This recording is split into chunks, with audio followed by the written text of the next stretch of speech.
The working class must not retreat, or we'll all be living in the street. Then each would have a tale to tell of what it's like to live in hell.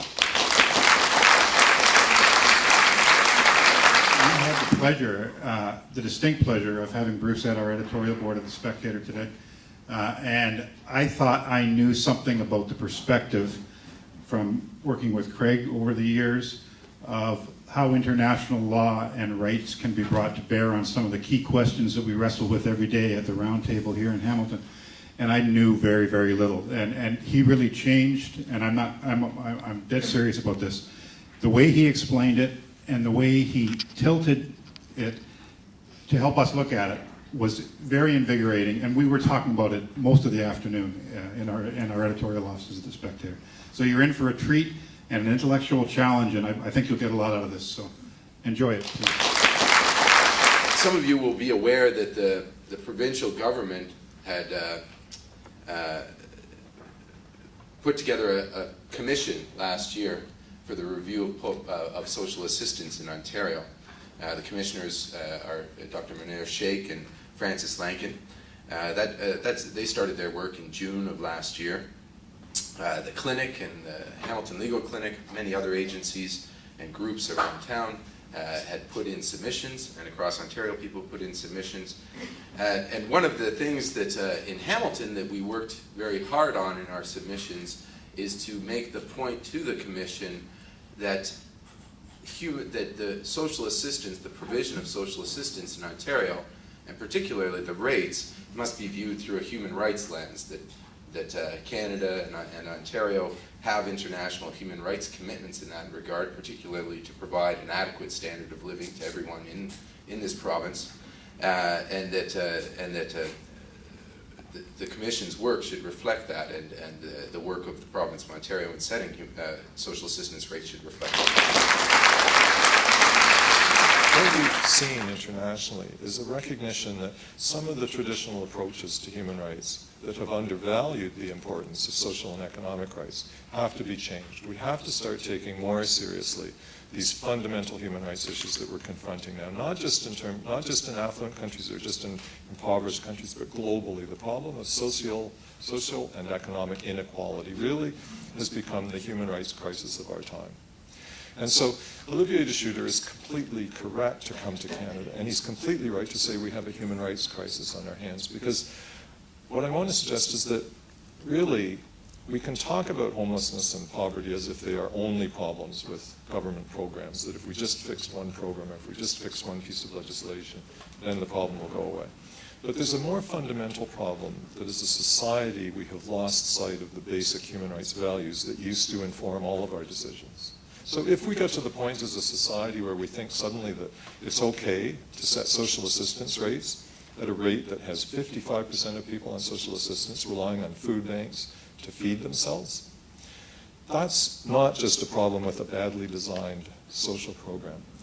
That's a human rights violation that isn't being seen as a human rights violation. It's decision-making which is not in accordance with our fundamental human rights values, and we would have to change the way in which we think about policies, decisions, legislation, in order to change that environment. So it is of major concern, not just that the Commission in reviewing social assistance in Ontario is not looking enough at the issue of adequacy, but that they aren't looking at it from a human rights standpoint, as Craig said. Because if we lose touch with this commitment to basic human rights standards, if we lose touch with hearing the experience and the voices of the people who are affected by these kinds of policies, then I think we are facing a kind of human rights crisis that has to have a human rights solution.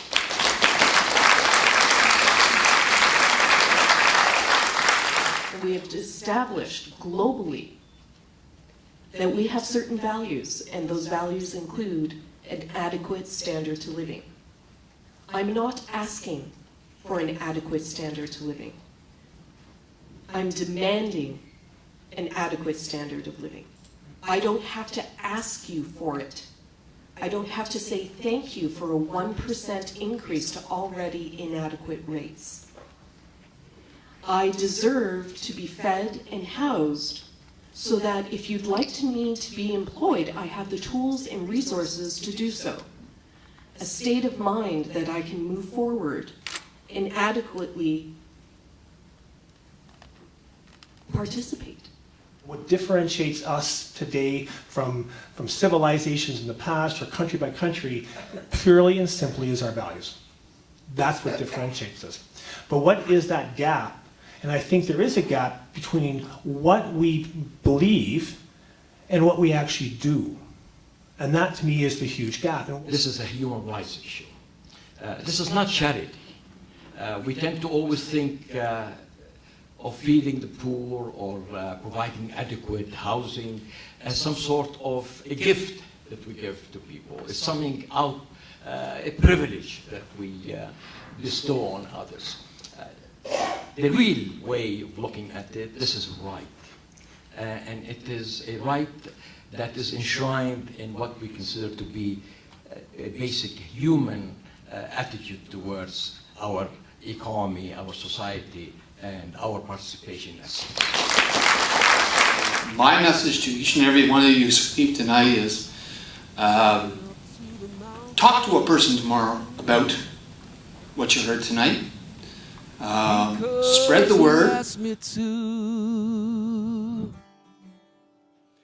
Over the clouds to where the skies are blue. I could see all around me, everywhere. I could see all around me, everywhere. Sometimes I feel like I never been nothing but tired. Like I'll be working till the day I expire. And sometimes I lay down, no more can I do.